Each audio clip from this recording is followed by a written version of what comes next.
cables. Welcome to the Bard of All Trades podcast. I'm your host, BradElBard, and today I am at Pagoda City Records with Jay, and it's an honor to be here. I know some of my prior guests have made some incredible work in here, and before we begin, I just want to shout out my two sponsors, Valley Jiujitsu. If you guys want to go learn how to choke people in the Allentown area, go mention the Bard, and you'll get a week for free. Additionally, I want to give a shout out to adarklegacy.net. If you guys like horror, sci-fi, and all that crazy action stuff, check out his website. He has some really cool stuff coming out of there. What is up, Jay? How are you? Dude, I'm really good, man. Dude, thank you for having me. Yo, thank you for coming on and letting me come in here because we had a little snafu with the bus today. It's quite all right. Yeah. Always happy to have people over. So. Yeah. Dude, so this studio is incredible. You have had like a lot of good friends of mine. Friends that I haven't had on the podcast yet, but I have plans on, such as like Chris Milanic and stuff in here. Cool. Working, Jamel and stuff. You got Rachel Dodson. I see her record up there as well. That's and right. I actually met you through her. So shout out to Rachel. What up, Rachel? Dude, so like what are some of like your more like proud projects that have come out of here? Like, have you collaborated with people and it's been like a really cool project for like different reasons than others? I mean, every project we've had through here has been like really special in its own way.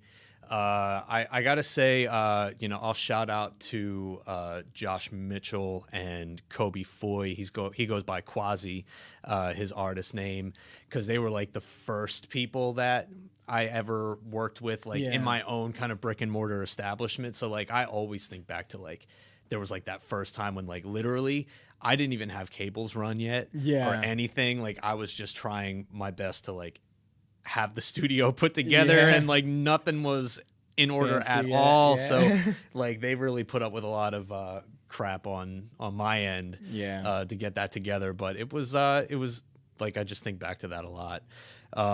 But yeah, Rachel's is definitely a gold, is like another big one because that was my first full length project that I've ever worked on. I've done a bunch of singles and EPs, demos, just like little things here and there. She came to me, she was like, I got a bunch of songs and I need all of them done. Like this is like it's gonna be like a whole thing. So I mean, she had some pretty involved ideas for that album. Like it was a very ambitious project with like the chorus thing. Did you record that too? Yeah, I did. Where was that? Where did that take place? We took a trip to Millersville because do you know Ani? Yeah, of course. Rachel's friend Ani put the choir together, and then I actually wrote out the actual music for the choir. Like I did like the 4 staves of like soprano, alto, tenor, bass, and I like shipped this to them and had them rehearse it on their own time. And we drove out to record in their like rehearsal space. Nice. And that was cool, man. It was like some on location recording that is like really cool. Had its own like crazy little hurdles and stuff like that. But like what kind of things did you run into? Like that's like, crazy, right? Like put like even now it's like everything fits in the backpack. This is like my to-go gear. Yeah. So like one thing you don't even think about when you go in a certain places, like sometimes the lights buzz. Oh, for sure, right? You know what I mean? Just like man, little we're doing things. This dark. Yeah, you would have never thought about it, but it was just like, it was stuff that we had to deal with. So yeah, definitely. I was How did you overcome that? Basically, man, just like glad that I had ground lifts, things that were like, we were able to, we just had the lights all the way up because like the dimmers were what was, interesting, fighting me. So there was also like a podium in the room and we were getting some feedback. I didn't even realize. I was like, I don't have my mics plugged into speakers right now. So what's going on? And I was like, oh, it's a freaking podium mic. That's just like, that's how so do you guys funny. teach like this? This is crazy. So, that ended up going really well. What I was able to do was it was probably a choir of like 12 people. And we just did recording after recording after recording. And because I didn't have 12 sets of microphones, what I did was I had a pair of headphones rather on my ears and I conducted them. Interesting. I gave them their starting cool. pitch and I was like, I just hope to God that they stay on because like if they go out, like we can't use that take. Yeah. So we ran it over and over and over again, and I probably took, of all the recordings we did that day, I probably took like 4 or 5. So like really it kind of sounded like a choir of 40 to 50 people, you know. So digital's cool in that way. You can kind of like just manipulate it in any way that you want. Yeah. But so did you like, how many microphones were you using? Just 2. Just 2. Yeah. Wow, dude. Yeah. So what we were able to do was like, it was a matched pair of large diaphragm condenser microphones, and I just sort of had them at ear width apart. And then I just put the left microphone in the left ear, the right microphone in the right ear, and it just kind of caught everything. That's so cool. Like the way that our ears would have picked it up. So it was almost like you were just sitting there listening to the choir. That's so cool that you had the idea to like conduct them to get the sounds you wanted. Like that, I didn't know you had such an intimate involvement with that part of that. So that's really cool to hear that. I always love to hear like, oh, that's how the mastermind works. You know what I mean? Like, that's so cool, man. It was fun. Yeah, it was fun. Are you? I have this idea. There's a song that I have that we'll probably be working on if things work out. Yes, awesome. It's called The Rain Keeps Dripping, right? But for that song, before I put it out, I need actual rain sounds and actual thunder sounds. I don't want like something I download a WAV file off Google. I need to like, I kind of want to do it myself and stuff. Do you have ideas on how to get the best sound? Like what kind of mics, where to put them? Like, should I put it under a leaf when the rain's hitting the leaf? Like, man, there's a whole lot of ways you can get creative with that. That's pretty cool. So one thing you could probably do if you don't feel like waiting for the rain is like you could find a way to drop water onto a hard surface. Like a pitter patter of that kind of thing. Yeah, like some sort of like pitcher and like run it through your hand or something so that it just sort of like dumps in like a random way. And then honestly, man, I think our phones are really, really good at picking up like ambient stuff. Interesting. Yeah, like I've used people's phones for stuff just like that. There was somebody who wanted the sound of like their little creek in the back. And I was like, I'm not dragging all my stuff out there. I was like, just like get a recording with your phone and like I'll send that audio file to me. I'll use it. There was somebody who wanted to like get the sound of them like walking through town. And I was like, literally just hold your phone closer to your feet. And like it picked up their footsteps. Everything was, but like if you actually want like really high quality, almost like ASMR, like really detailed and focused sound, get a shotgun microphone. So like you have the luxury of having like the preamps and like the, you know, that Zoom thing, you know, everything that we're using to broadcast this, like you're well equipped, more so than most. So I would say, like I even have a shotgun microphone for that kind of stuff. You can borrow it. Oh, sick. Yeah. You should show me what it is. Maybe I'll like poke around on like Facebook Marketplace and see if someone's selling it for like $1 or something. Dude, I got mine pretty cheap. I think that one usually goes around like 300 brand new. What is it? It's a Audio Technica AT8035. Nice. I think. Nice. Super detailed. And like what's really cool is like you only get what it's pointing at. Like literally like whatever's right in front of it. Yeah. I find that that's like the case, right, with those with like the more high-end shotguns, like cuz I have one that's like okay, but we use like I think Shure makes it, it's an NTG3. Does that sound right? The NTG might be a Rode? Yeah, that's right. Yep. You're 100% right. I knew it was like one of those two because those are like what most of my mics are. That was my test. I think I passed. Yeah, I think so. Corrected me too. But we had that for like a jiu-jitsu event that I filmed in Iowa, and the guy like had them set up, and man, it was like you could not hear anything except the fight, and that was like, wow, dude. Made me like I'm always looking for those because I'm like, oh, I want one for like $80, but like, that's really optimistic. I got mine pretty cheap. It was like a Craigslist thing. I man. think it was like less than $150 when it normally goes for $300. So I was like, that's definitely taking that. I don't even use it all that much, but Yeah, it seems like you have like a very. I think what I really like to see is when people have like a really eclectic kind of collection of equipment that helps them create like their art. Like a friend of mine, we were talking about my friend Tom that has his own studio. Yeah. He has this one like.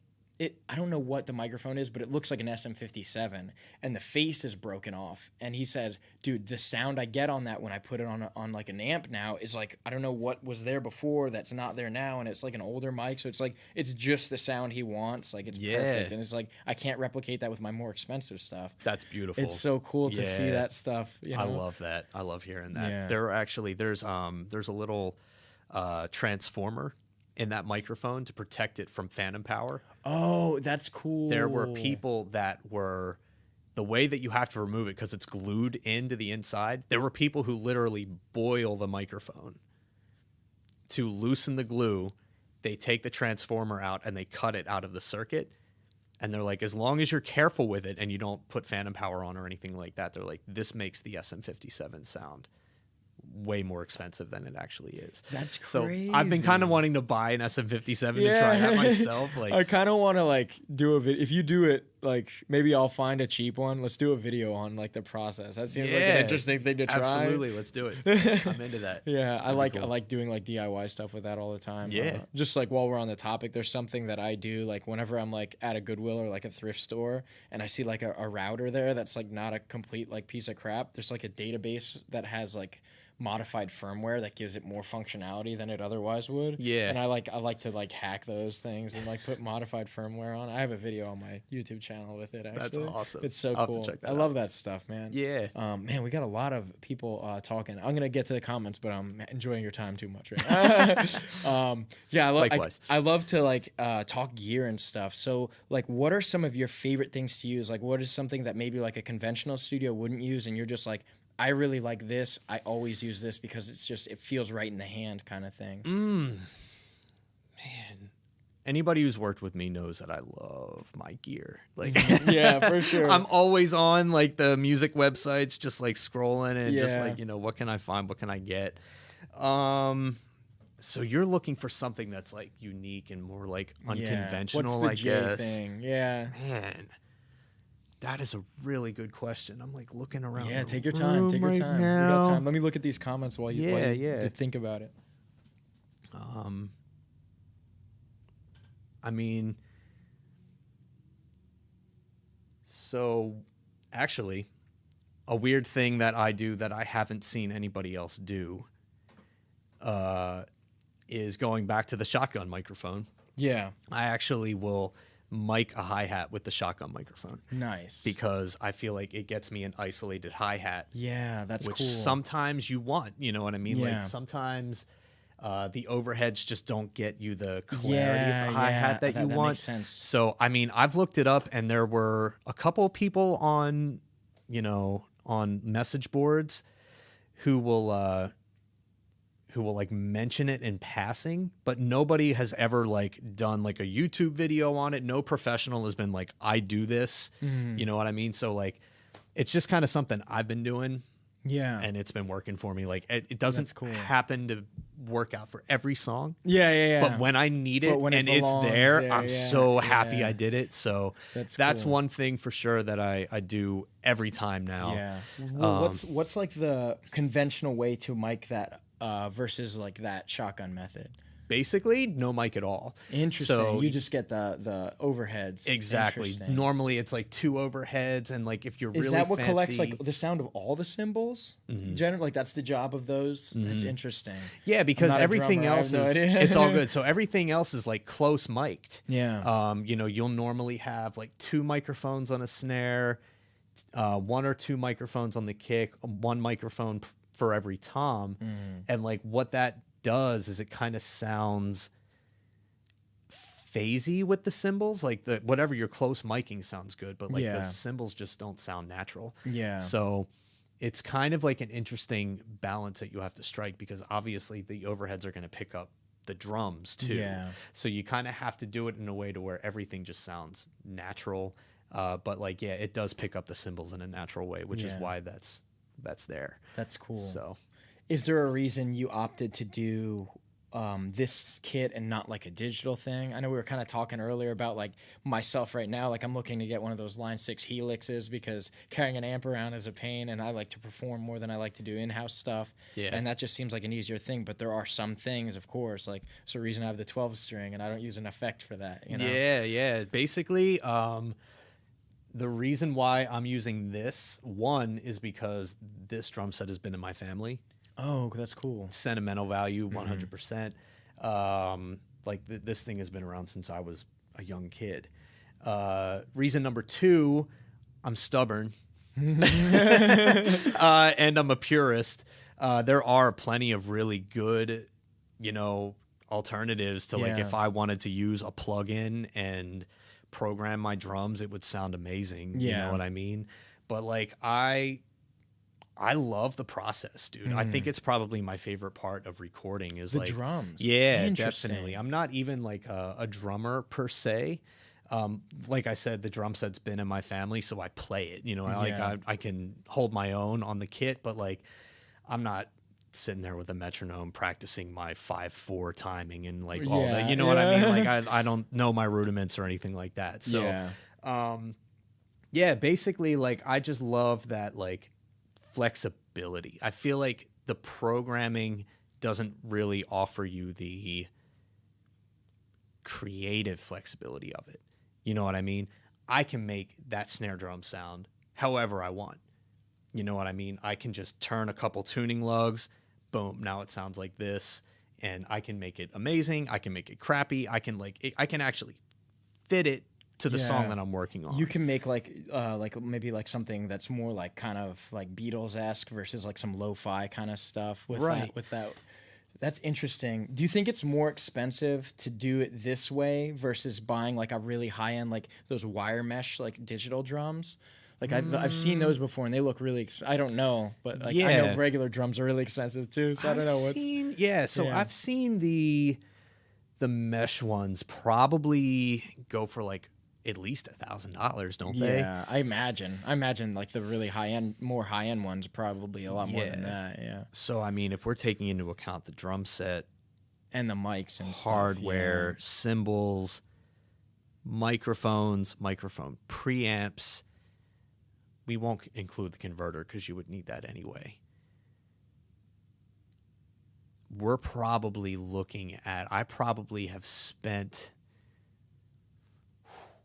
Dude, I'm trying to do the math quick. I'm sorry. Take your time. I want to say it's like $4,000 at least. Yeah, that's pretty good, man. $4,000 signal chain. Yeah.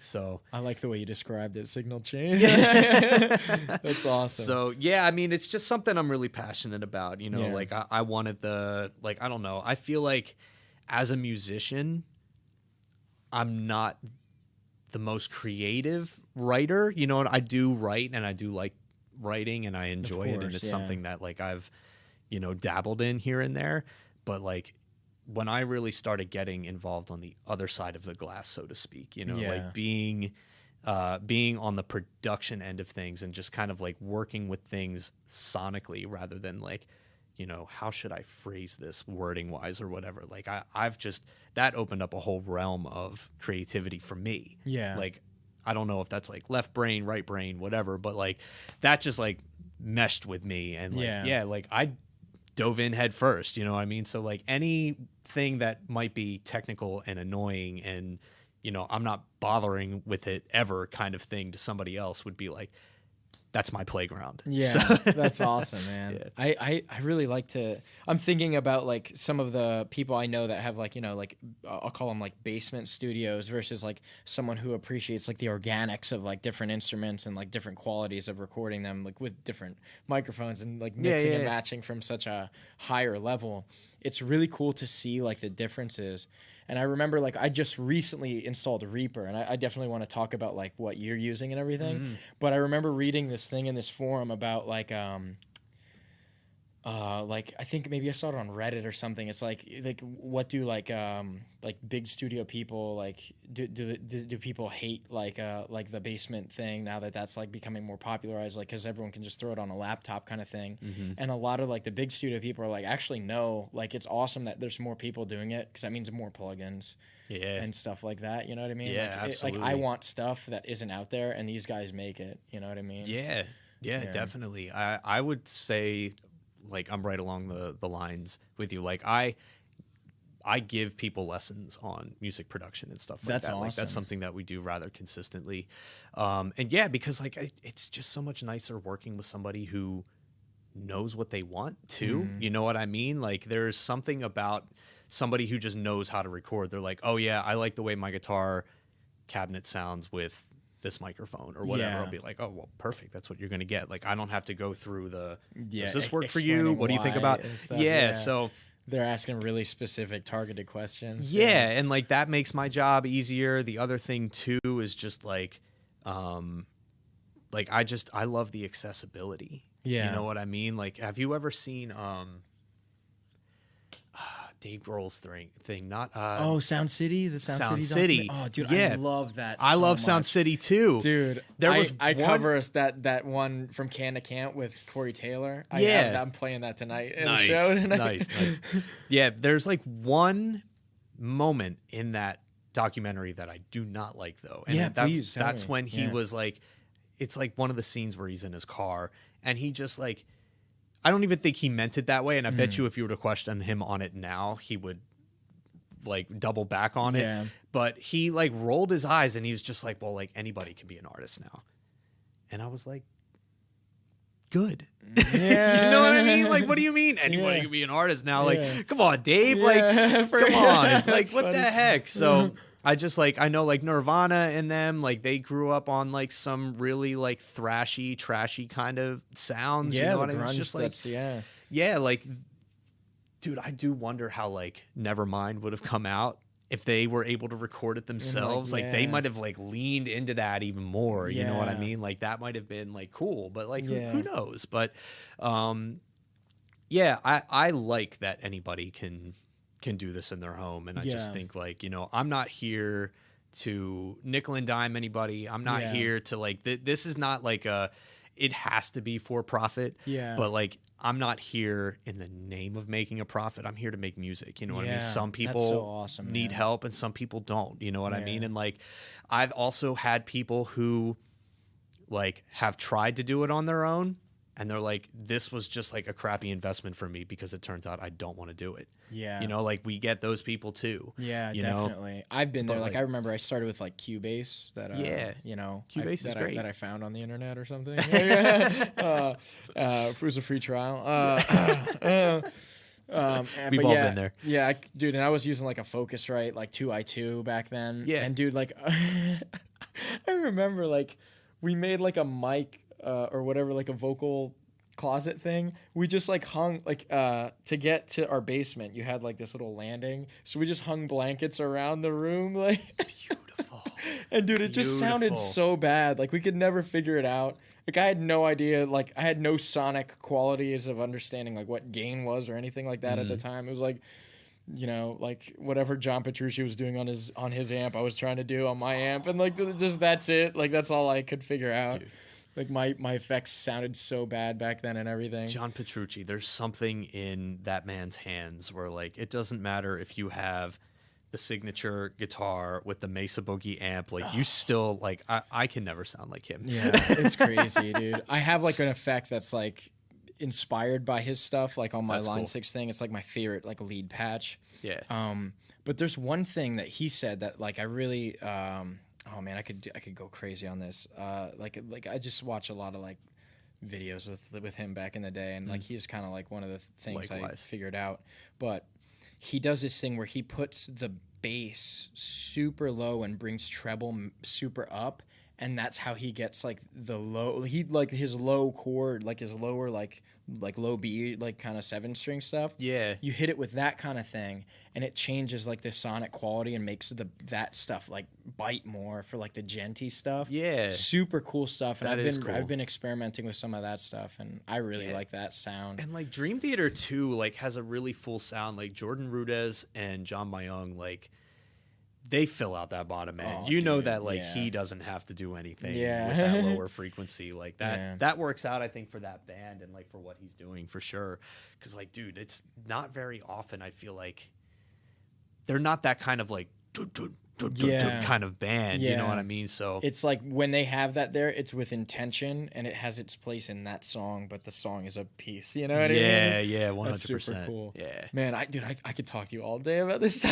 Let's go. Let's do it, man. Clock in. Let's talk. Let's talk a little bit about we have a bunch of stuff. I want to hit these comments for sure. Yeah. But I want to talk about your the software setup and the hardware that you're using. Can you just kind of give me like an idea, like from the hardware into the computer, like the specs of the PC, and then like the software that you're using, and maybe some plugins and stuff? Sure. So, do you want me to start at the computer? I guess wherever it feels right, and then maybe you can just start there and kind of come to where we're at right now with these, because that's coming back to your thing with the TV screen. I wish at the end I might just like do a little circle with the camera, just so they can get a little tour. Go for it.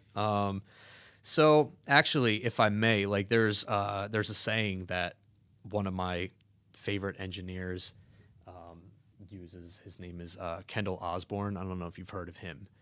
He's like got this really indie operation in Oklahoma City.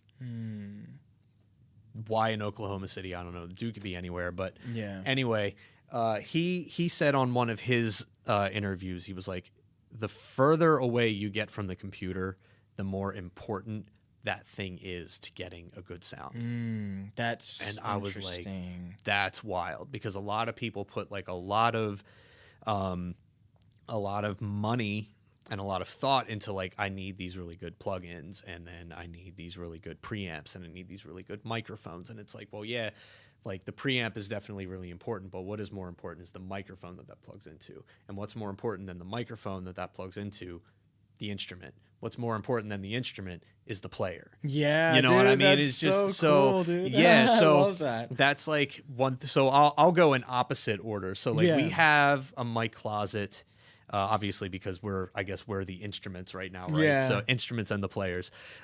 Microphones, I guess we have about 20 microphones. I've got a list of all of them on our website if anybody's interested. Dude, that's awesome. To run. That's in the description. So when you guys are booking, you can check it out. Yeah.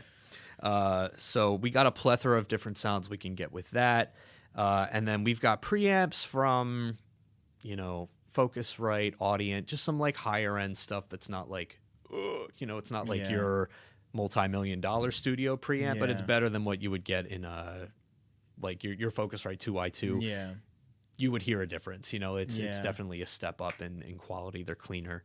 What's like a really good one? I know like my friend, like I'm going back to my friend Tom, because I like helped him build his studio space. Yeah. And he uses an Arturia, and he swears by that. Cool. Do you have like one that's like, this is what I would get if like the genie was gonna drop one on me? When it comes to outboard preamps, and of course it's just like there's so many different flavors of them that like I would have a hard time picking one, but the coveted one that like everybody would love to get their hands on, I think, to some extent, would be like the Neve 1073. And there's a bunch of clones out there for them too.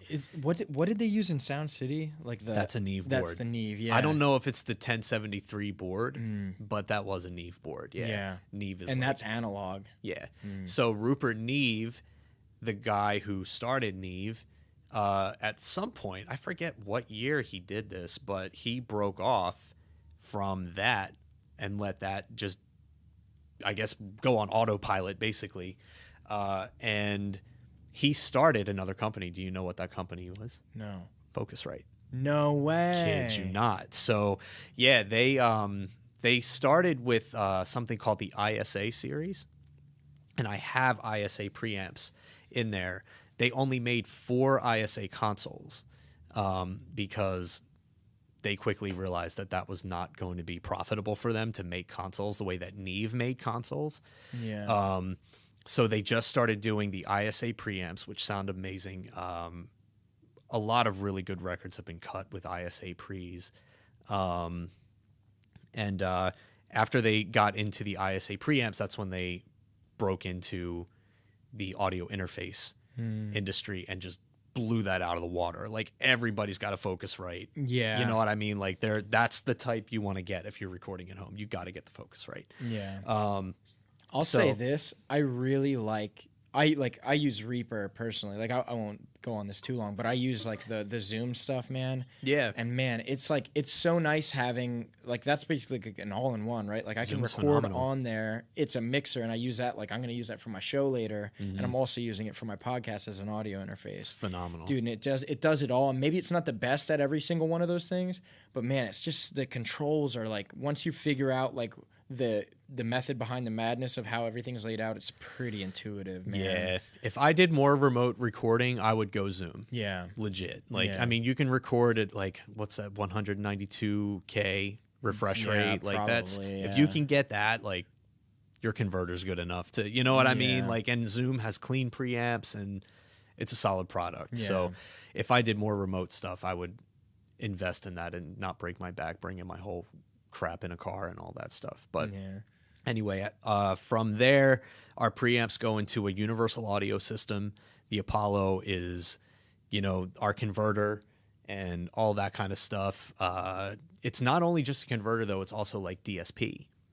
So the digital signal processing actually houses really processing intensive plugins, stuff that emulates to a T analog hardware. So what we're using right now with these microphones going into the Apollo, I have an LA3A compressor emulation. Sounds pretty much just like the hardware LA3A, which on its own, if I were to buy an LA3A hardware, it's over $3,000. Wow. Easy. And the plug-in cost me like $100. Yeah. You know what I mean? That's Like sick, it's yeah. wild that you get like minuscule change in audio quality for such a big gap in price. So not only is it like the cost factor that we love Universal Audio for, but like that DSP, like most of my audio processing is done in the Universal Audio. It doesn't even weigh on my computer. So we get to my computer, I have an iMac from 2012. Which by any other standards is like old as crap. You know what I mean? Like that's a really old computer. We're 10 years at this point. Yeah. Handles the workload just fine, but that's because the Universal Audio is taking care of it. Yeah. So on the Mac, we have Pro Tools, we have Logic, we have Ableton, we have FL Studio, and we have Audacity, if you're familiar. And Nuendo, I think it's called. Nuendo.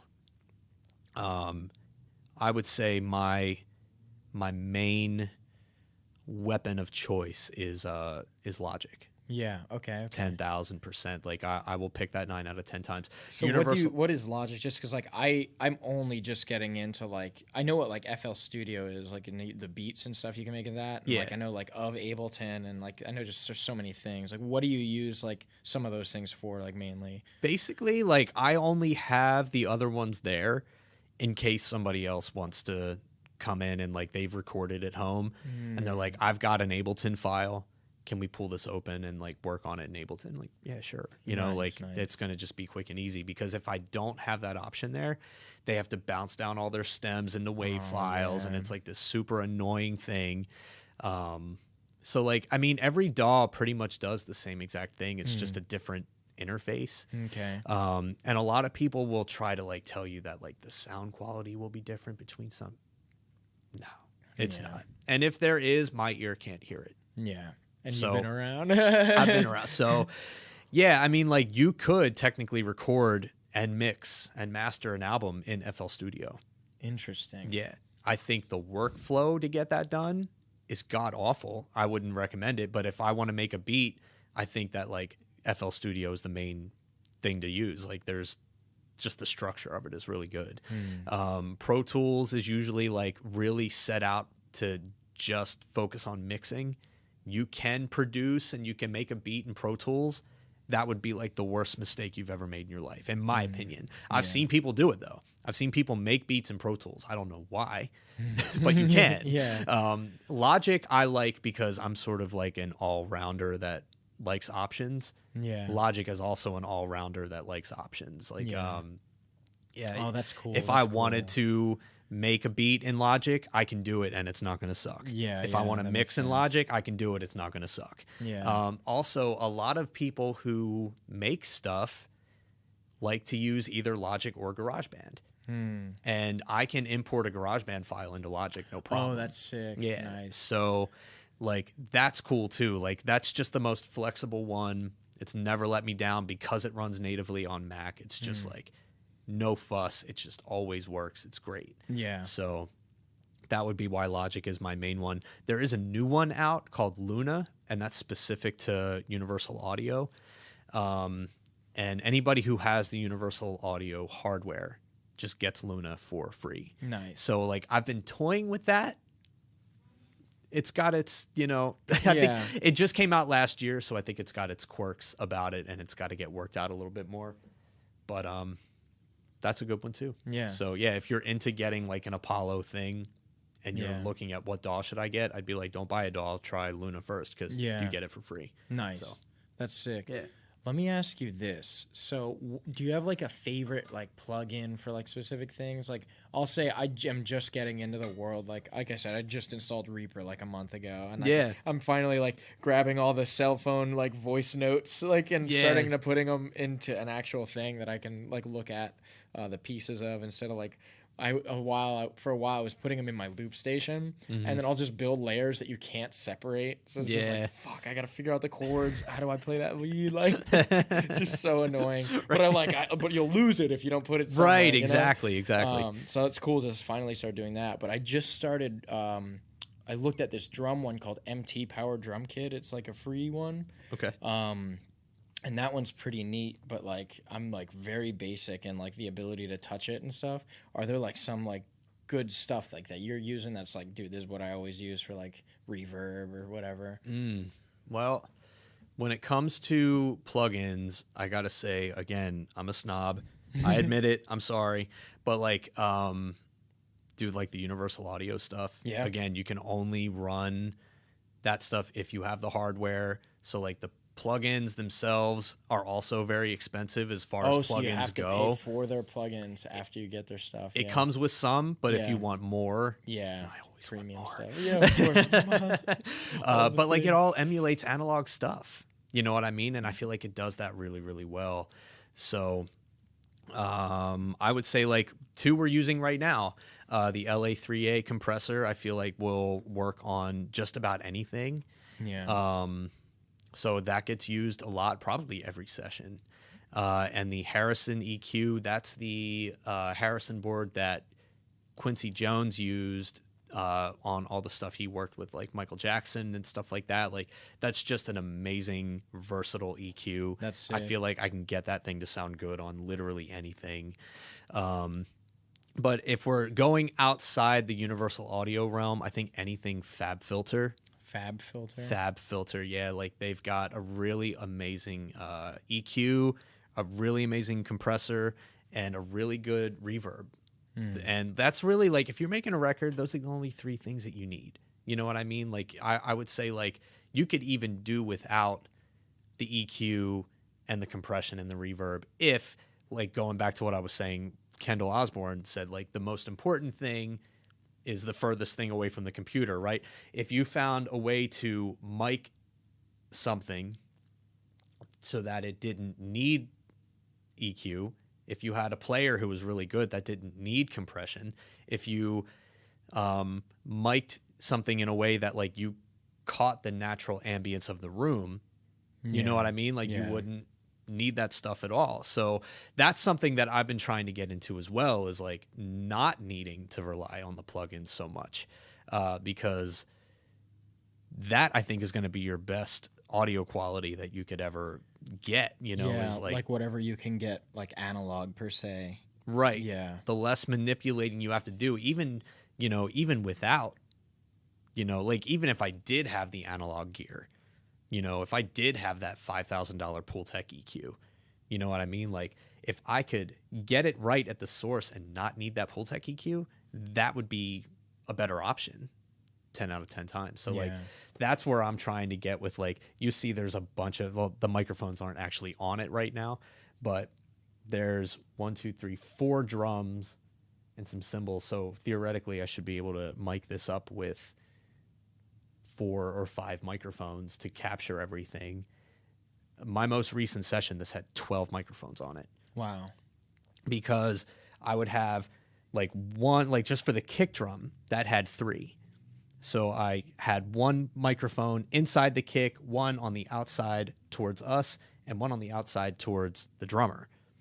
And I was finding a way to blend those 3 microphones together to get the kick sound that I wanted, rather than rely on a plug-in. Yeah. You know what I mean? It, yeah. So like there was still some stuff that I used.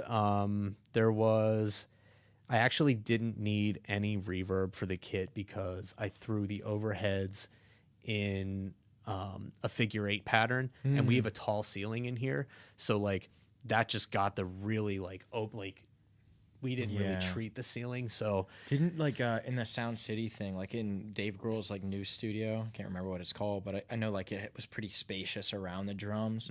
That's an interesting thing. Yeah, like that. A lot of engineers use room microphones. Literally, we just want to stick this microphone over here, and it's just going to pick up the kind of echoey parts of the room, you know, and just kind of pick up the chaos that is the drum set going ham. So, like it's pretty flexible when you have the mics and stuff like that. And of course, after all that, I still I think I used probably like 2 EQs and a compressor on that kick drum between 3 mics. So still ended up using some EQ and stuff like that, but like I think that kick would have sounded good without that stuff too. Yeah. Just because of the quality of it. Yeah. That's awesome. I'm going to just touch on some of these really quick. Yeah, go for it. All right, so someone's telling me to go mic up the Puerto Rico during hurricane season for my rain sounds. You go. Not the best, not the worst idea.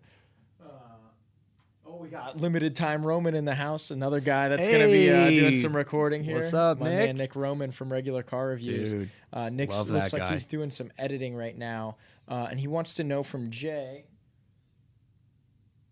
He wants to know what instruments you know how to play. Like what would, like if you were going to put together a resume, like what would you say you're capable of doing?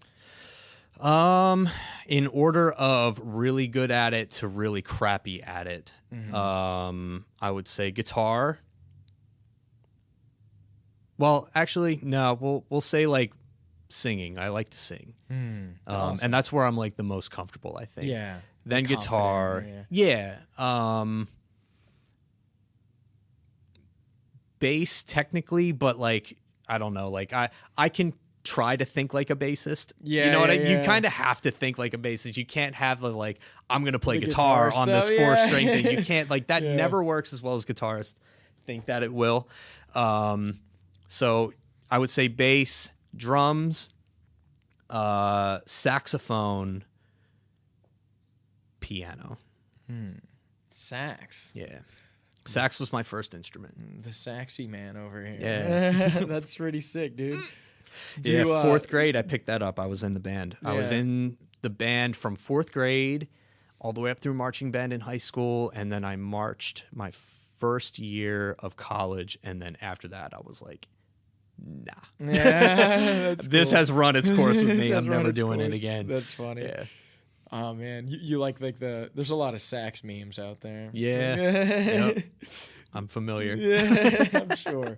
Let me just touch on the rest of these. I have a funny Nick Roman story at some point too, if you want to. Oh, I go definitely back on do. that. In fact, Yeah. Rachel's the next one. But I want to hear the Nick Roman story. All right, cool. Well, actually, this involves Rachel too. So, perfect. what's up, Rachel? So we were recording the drums for her first album, Gold. Yeah. Here, and we had just moved into this spot. I used to have another spot down the hall that was a lot smaller. Nice. So this was not put together yet. Oh, so this interesting. I don't know why I had the idea that you had like some other studio at like a different location before you came to Reading. So you like when you were owning your own studio, it's always been at the Goggle Works. It's always been interesting. Here. Yeah.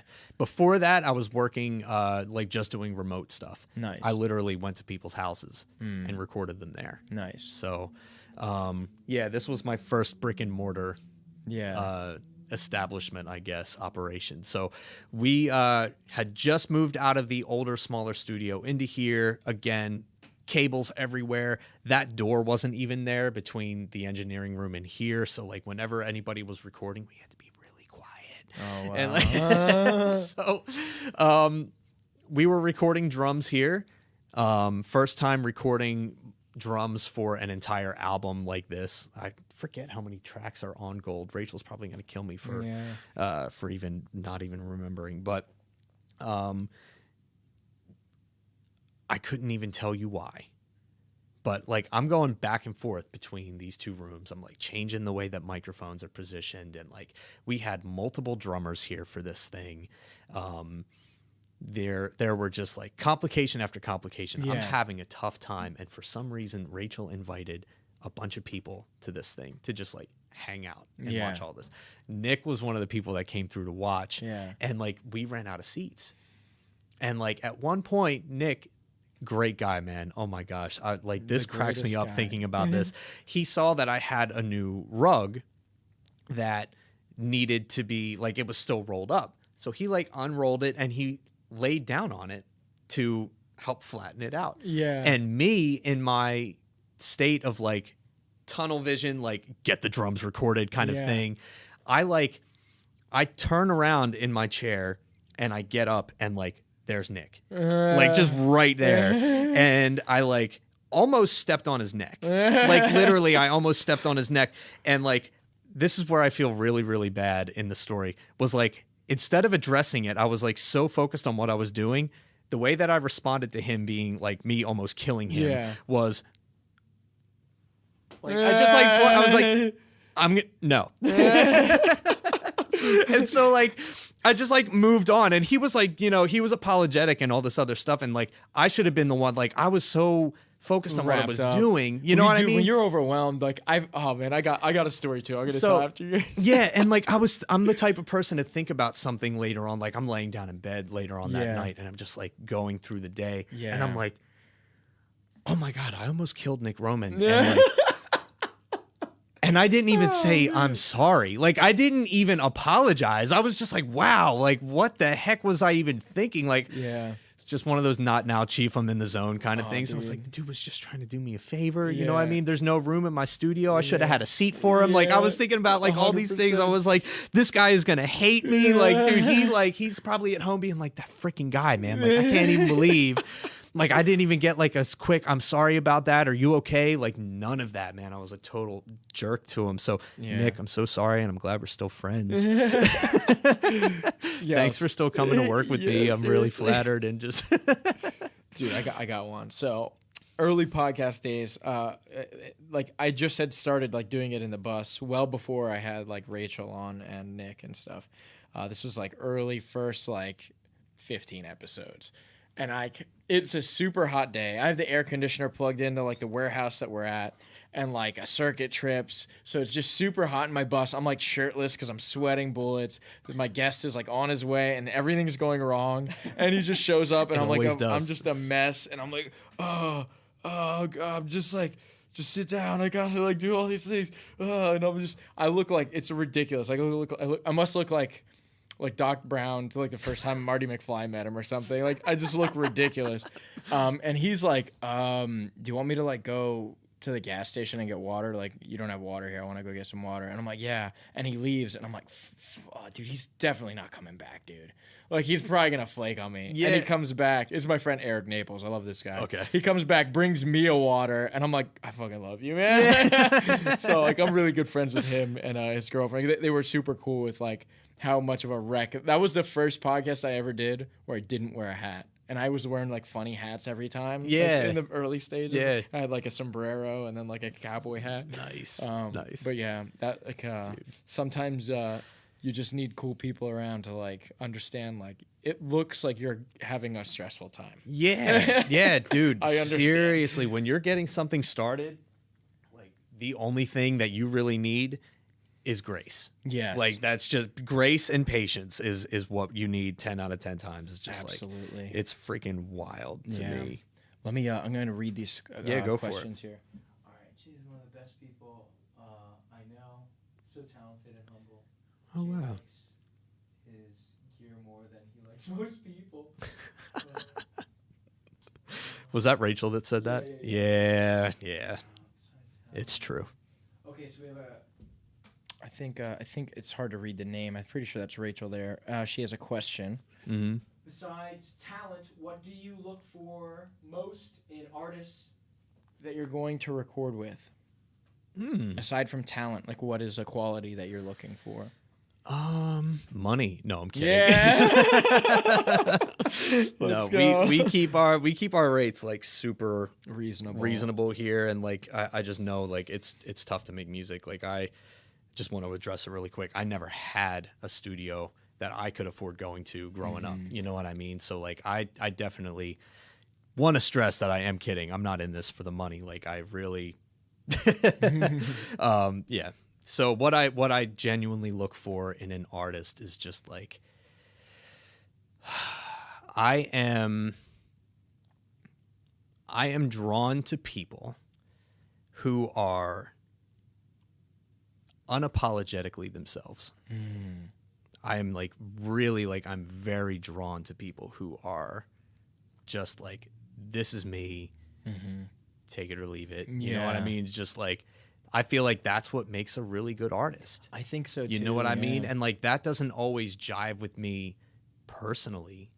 You know what I mean? Like there will be some times where like I'm a wallflower for the most part. You know what I mean? I'm not much of a talker or anything like that, but like, you know, so like sometimes, you know, if I'm in the room with a more like extroverted kind of just like very high energy, just like the whole time kind of thing, like I could be, you know what I mean? Like I'll just kind of like shrink into myself a little bit more when I'm around that. But like at the same time, like I appreciate that so much as long as I'm getting the impression that that's genuine. You know what I mean? And like I can feed off of that when I realize that like this is who this person is. And like just being around people who are just comfortable in their own skin, that's when like the creative process can really just blossom. You know what I mean? So I even find like as a with the podcast thing, like I'm like discovering that I have skills and talents as like a conversationalist or whatever you want to call that.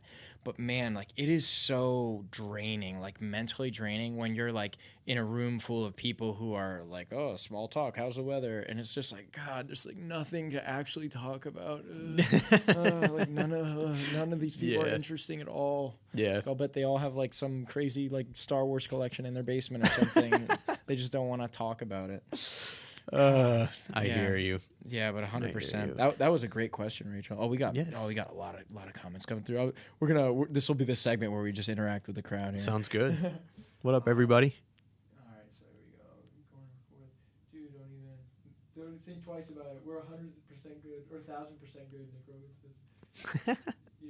Even if I don't jive with them, are you saying you hate my personality? Rachel saying no. Not at all. Yes. You're the worst. You know what? The absolute no. I'm just kidding. You know what's so funny? When the day I met you was at her the album release party. Yeah. And I bought like a CD, which I still have, and I wanted her to sign it, right? And she wrote like a little note in there for me, and she said, "Your bus sucks," with a heart. That's a very Rachel thing to do. I loved it, dude. That's such a Rachel thing to say. I have to keep that one in my heart. That's great. She's just the quirkiest, like most feisty little package of my gosh, amazing. She really is an incredible person. And like, yeah, like for me to say like, you know, she and we've had our disagreements on things, you know, and like, you know, plenty of like, when we're in the studio working, we don't just talk about music, you know what I mean? Like we don't see eye to eye on like everything, but I can genuinely say that I enjoy every moment that she's here. Yeah. You know what I mean? And it really like, I think she is so freaking funny. Yeah.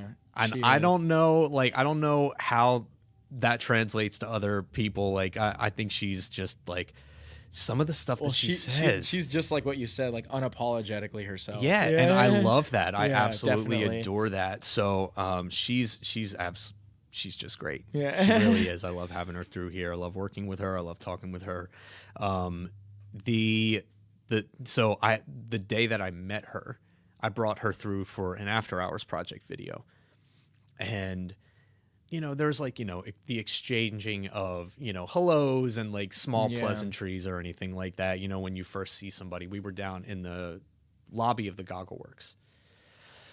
So then I'm like, you want to go up to the studio? Yeah, sure thing. That works. We get in the elevator door closes. And she's like, so is this the part where you like murder me? And I was like, what? Like, I'm pretty sure she said a similar thing to me because like she drove to Philly to this like random parking lot, and I'm like, yeah, get in my school bus. So it was just one of those things where like I knew exactly what I was getting into, like that very first moment. I swear to you, like that line was like the 4th line she's ever said to me. You know what I mean? So yeah, she's a great icebreaker. Yeah, for sure. Like she will just get right into it. Yeah, so love it. No BS. That's awesome. Love it. All right, let's get back to we're out of comments here, so let's get back to the whole grind here. I really loved that Sound City documentary, so I want to talk more about it. I haven't seen it in years. Let's crack that open, man. What was like some of your favorite parts of that? Like, who were like some of the people that like you were excited to like see in there? Like, obviously, like Corey Taylor's probably like the top 3. Like, if I could have that dude's voice, it would be that dude, like Corey Taylor. You know what I mean? Because his cleans are incredible, and the way he ramps up into his distorted vocals are insanely good. Yeah. Oh my gosh, man. I just, to be honest with you, I really took to like the producer side of that. Cool. It makes sense. The artists on there, like all of them love him and respect him. You know what I mean? And like I didn't really even know that they were around as long as they were. Yeah, right. Like they were early 70s, I want to say. Yeah. So like, dude, like Tom Petty and like Fleetwood all of Mac that, all the way up yeah. through, like Nirvana and like the stuff like Rick Rubin did out of there, just like freaking phenomenal, right? So like my, I guess my big takeaway from all of that, like I love that the studio owner paid more for that Neve console than he paid for his house. That was a funny comment. Yeah. Just like I just love that, like that place was built by just like risk takers. Yeah. You know what I mean? And it was run by a bunch of risk takers. And like when the world started to move into that digital realm, they were just like, nah, man, they held steady into like what they were just.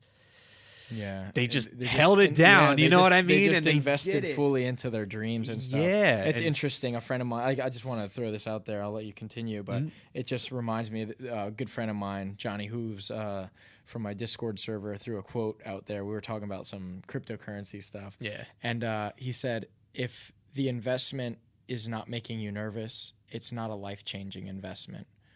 Like, you know what I mean? It doesn't have the potential to change your life if it goes well. You know what I mean? So that's probably what that guy was thinking of with the Neve console, you know? Yeah. Like, I'm going to be the only one with this thing at this, at this scale that it's going to be. Yep.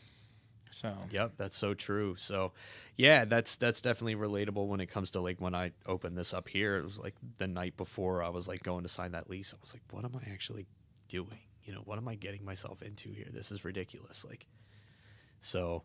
Yeah, I feel like if you're not like up at night the night before that like big thing, and you're just like, if you've slept the night before that big investment, you know, you're probably like, maybe it's not even that big of a deal. Yeah, exactly, dude. Dude, I'm sure you can relate too. Like you own a freaking bus, man. Like dude. that's crazy. Oh, man, that's so wild. I went all in. Yeah, dude, I'm so impressed. Like that's like.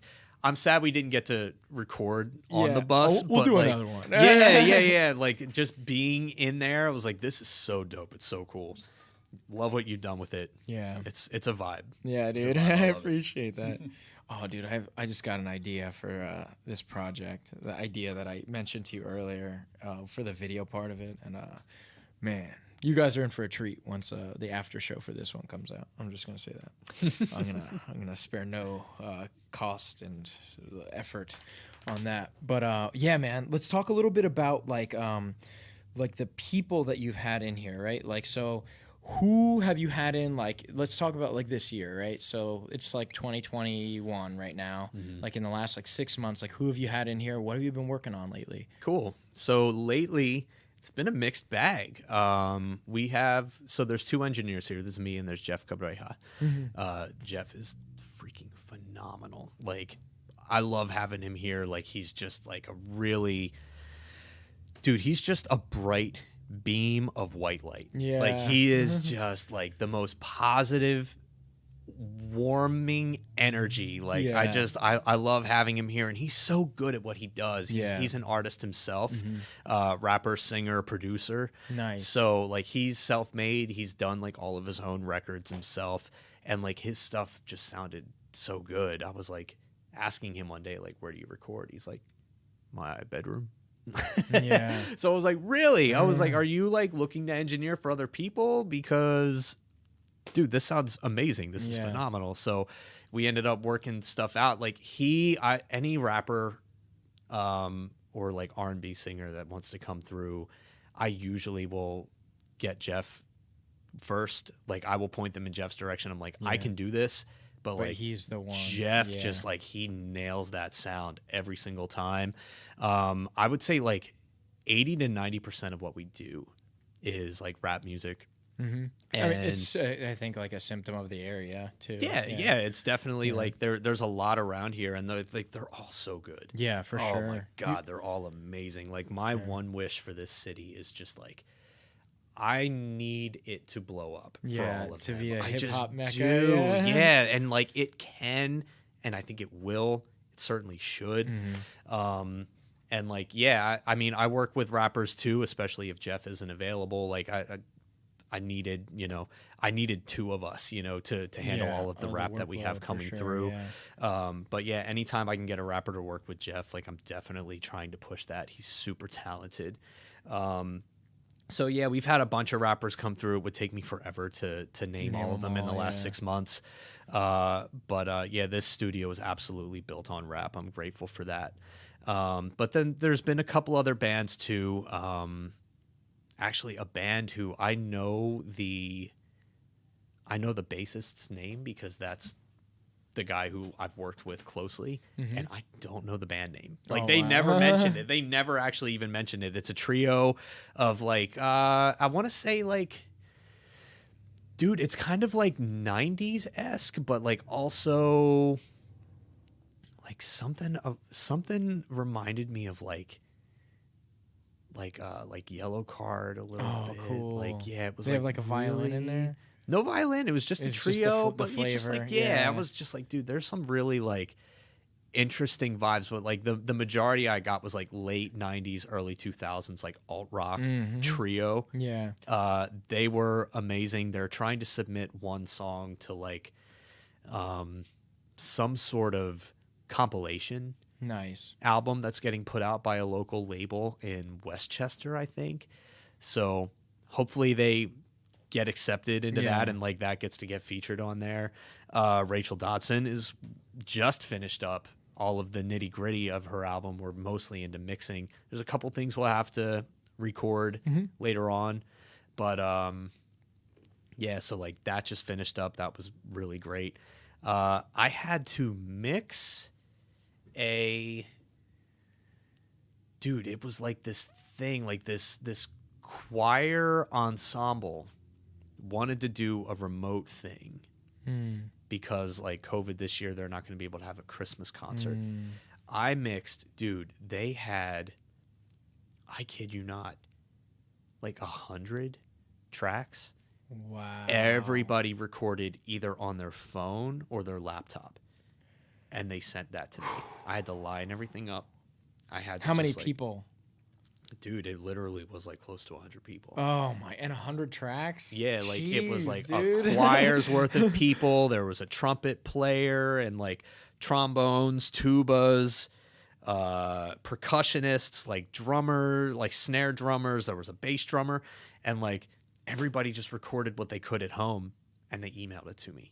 That was a wild project, dude. So it turns out I think they're dude. only going to use one song. But I think they're going to put that song out. I think they recorded with like with Zoom as well. Yeah. So like they're going to splice my audio in with everybody's video, and it's just going to be like this menagerie of like, man, here's everybody's video, and then here's how it all came together. So that was a blast. It That was sounds also like insanely a nightmare for working. difficult. How did you synchronize?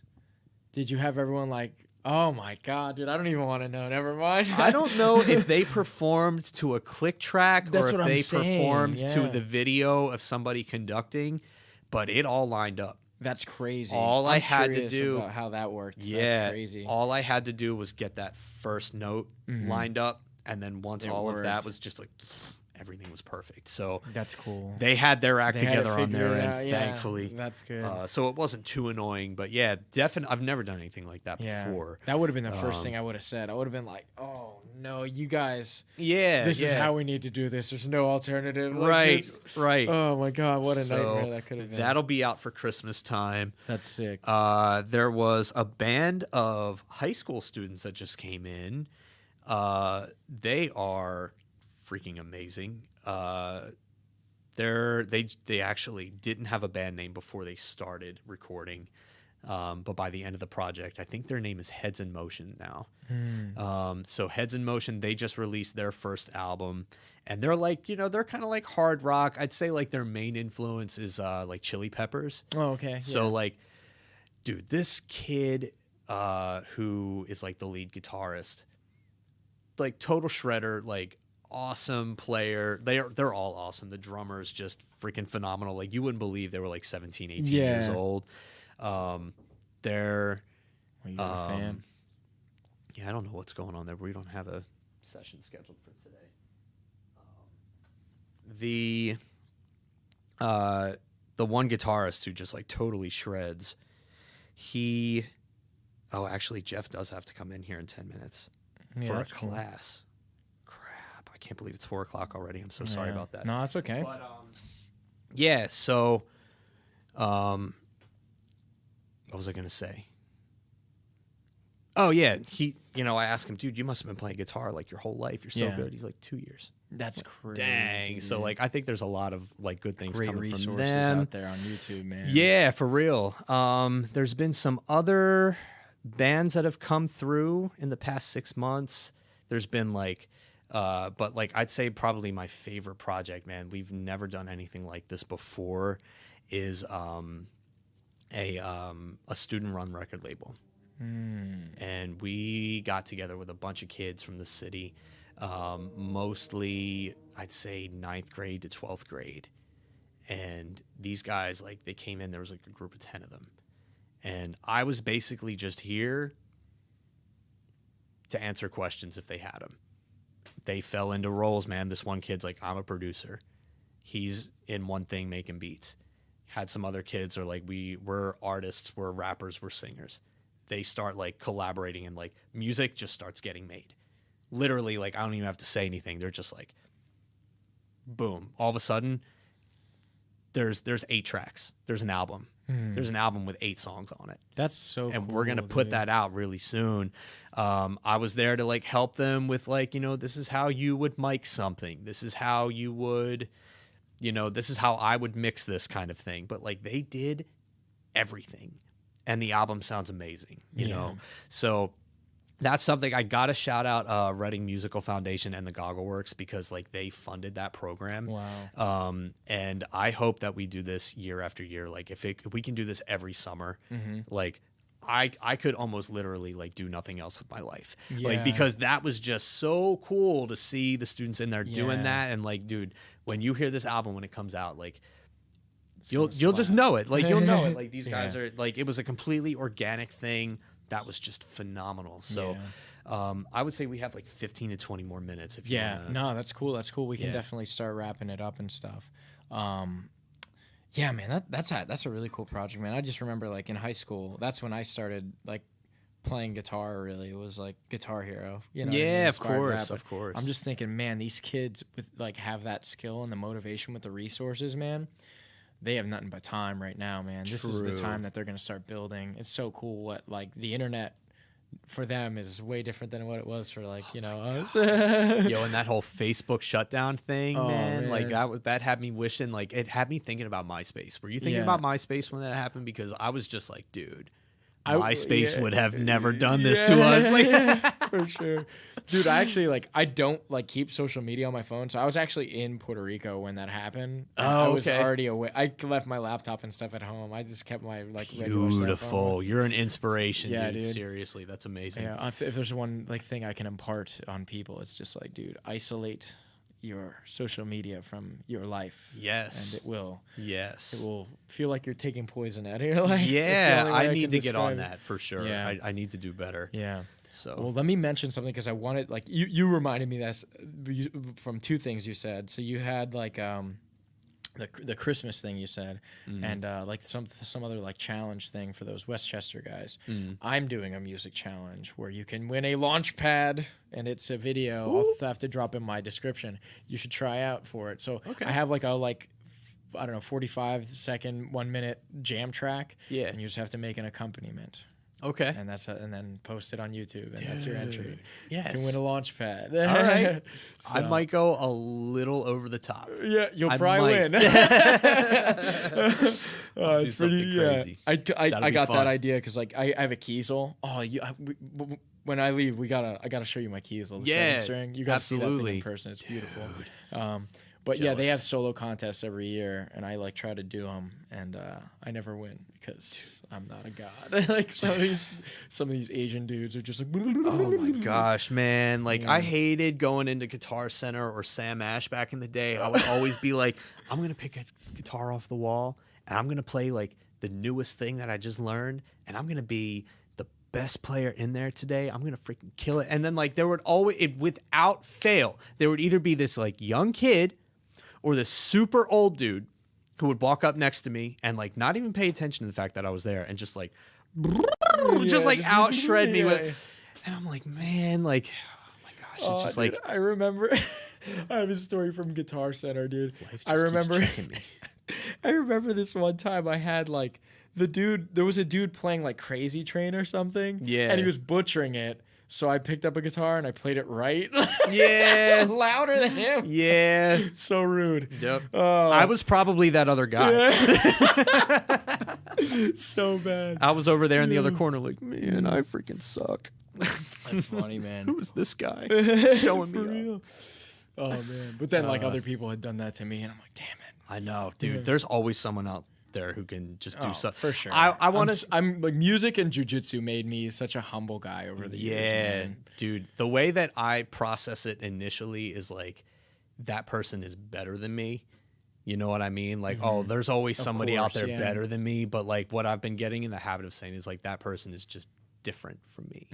You know what I mean? I try to have, I try to instill confidence in other people who come here. Somebody wants to come in thinking that, oh, well, I don't sound like Adele when I sing, so this is but it's well, it's you're not Adele, but the good news is nobody else is Adele. Yeah. The good news is you are you. Nobody else can do you either. You know what I mean? So it's I try to instill that in other people. So I need to do my best to instill that myself. Yeah, for sure. I sure. can't be contradictory about it, but yeah, I do think that there's probably some things if I were to play guitar on a project, I would do something that you said you're friends with Chris Milanic and Zach DeSantis and all those great phenomenal musicians. Absolutely. You know what I mean? I'll watch Zach at my open mic, man. I used to I'll say this live on the air, dude. I used to feel super insecure to even play in front of Zach, stuff that was his stuff. Yeah. Because he would play just the indie kind of stuff that he'd play, and I had some things like that, and I would always be oh man, I'm jamming with my buddy Gideon. I'm dude, if I mess this up, I'm gonna feel like ass. Yeah. But then over time, after jamming with Zach and stuff, I'm God, he's just the coolest guy. He's just so in his zone, and he focuses on his things. And I'll play metal stuff that he's not even interested in. So it's I'm not comparing. It's so crazy. Right. Just talking about jiu-jitsu and music, I draw parallels with this stuff all the time. Yeah. Beautiful. I like to think of once I get to this point where I am a competent musician in the sense that I can pick up an instrument and impress a room of people, right?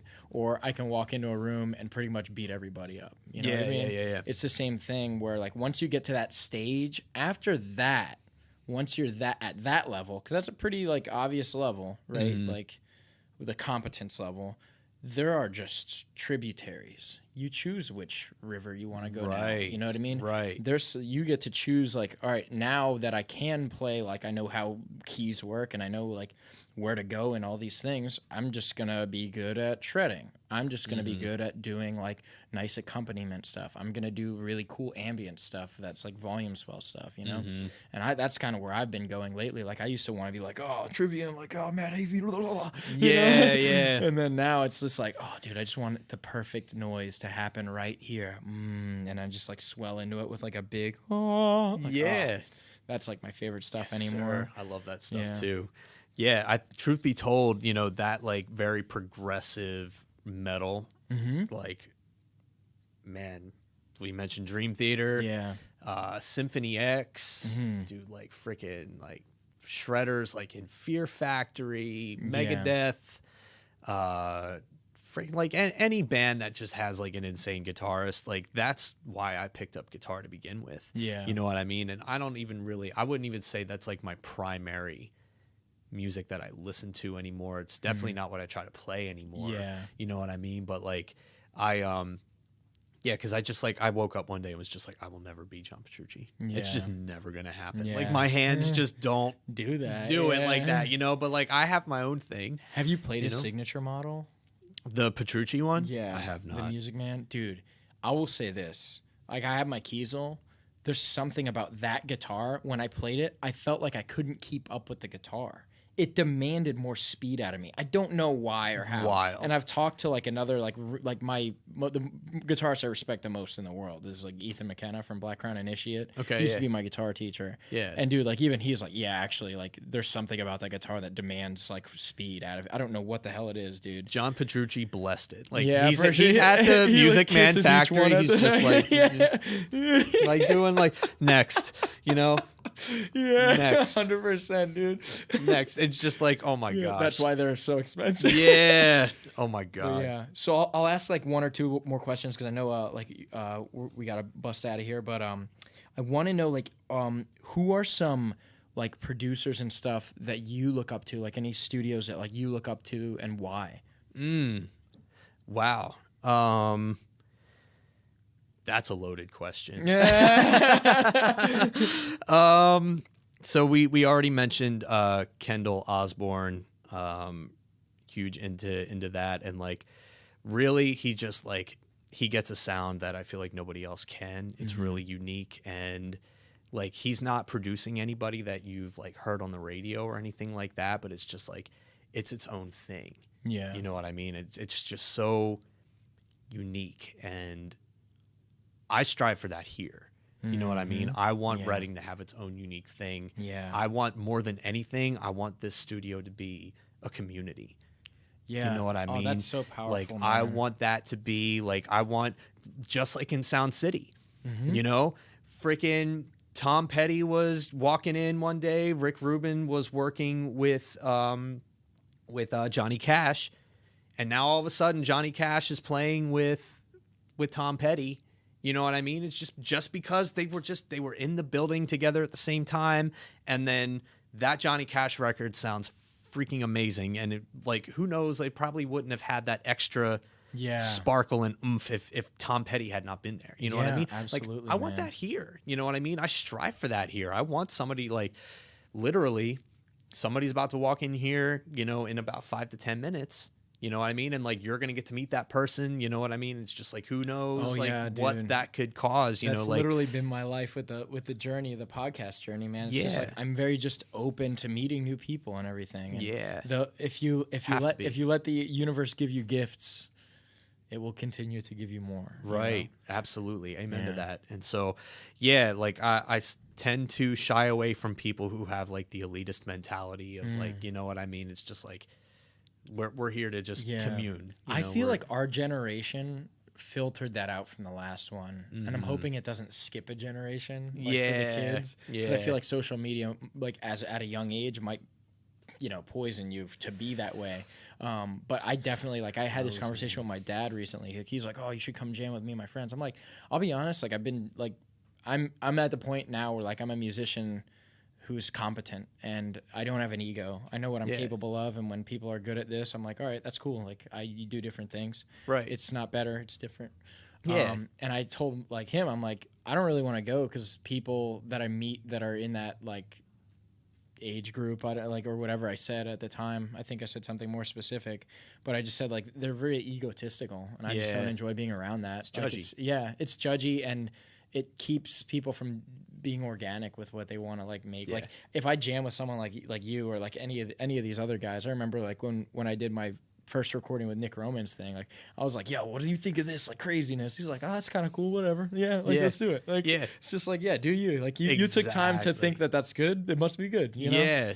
100%. I trust you already, like, to show up with the gear, like you must know how to use it, you know? 100%. I love that. I love that. That's awesome. Other people that I love, like Drake Sky 40. I think 40 is phenomenal. I try to emulate him in so many ways. Dude is a genius. Hello. What up? Have you been tuning in? We are live. Like literally we are live. Oh, but you can come in. Yeah, you can come in. Yeah. It's all good. Come meet the camera. Yeah. Is this Jay? This is Jeff, or Jeff. I'm sorry. We were talking about Jay. you. We were talking about you. Yeah, I'm the type to just walk in. It's all good, man. It's all good. But yeah, let me. I'll get like some final sentiments to you, from you on this. How can people get a hold of you to record here, and then like what's coming in the future? So, man, when it comes to the social media stuff, there's like some confusing stuff. So, for sure. Most of it is at Pagoda City. I think Instagram and Twitter is at Pagoda City, and then I think Facebook is at Pagoda City Records. Mm-hmm. And I don't know why Facebook didn't let me take just at Pagoda City. Yeah. It's one or the other. It's either Facebook or Twitter that did that. Yeah. Instagram is definitely at Pagoda City. Yeah. And then, our website, www.pagodacityrecords.com. There is a phone number there for the studio phone here. Definitely leave a message when you call because I never answer it. I will only call you back if you leave your information. So definitely leave a voicemail if you want me to get back to you. The email would be jay@pagodacityrecords.com, Jay, pagodacityrecords.com. And stuff that's coming up. Definitely keep an eye out for Rachel Dodson's record. And Nick Roman's doing his Nick Roman, I was going to mention. Well. Yep, he's definitely got something coming out. I think that one's going to be out before the end of the year. Yeah, I think he wanted to do it for Christmas. If I remember talking to him about it, so I'm excited for that one too. Yeah. So the Nick Roman's record for sure. Rachel Dodson's record into 2022. And there's a couple other bands that I'm finishing some stuff up with right now, like Audio Ithaca. They're finishing up their project. I believe that will be out before the end of the year. And then, a couple more that I would love to mention, but I think it's got to stay at the moment. Understandable. So keep an eye out for those. Yeah, for sure. Yep. Last thing I want to just touch on quickly. This is a question I wanted to ask. Like, if you could have anyone in here to record with, who would it be? You. Just tugging at the heartstrings. I'm a man after my own heart. Well, all right, man. Yo, thank you so much, Jay. We're going to put together some amazing things. Thanks for letting me use the studio for the podcast. Of course, as well. man. Thank you for having me on the show. I love the show. Yeah, I've caught a bunch of episodes. I love it. Next time I would love to be on the bus if we can get that to work out. I would love it. So maybe we'll drive like on top of the pagoda with that in the that background works. or something. Let's go. All right, guys. Thank you for tuning in. Thank you. Peace.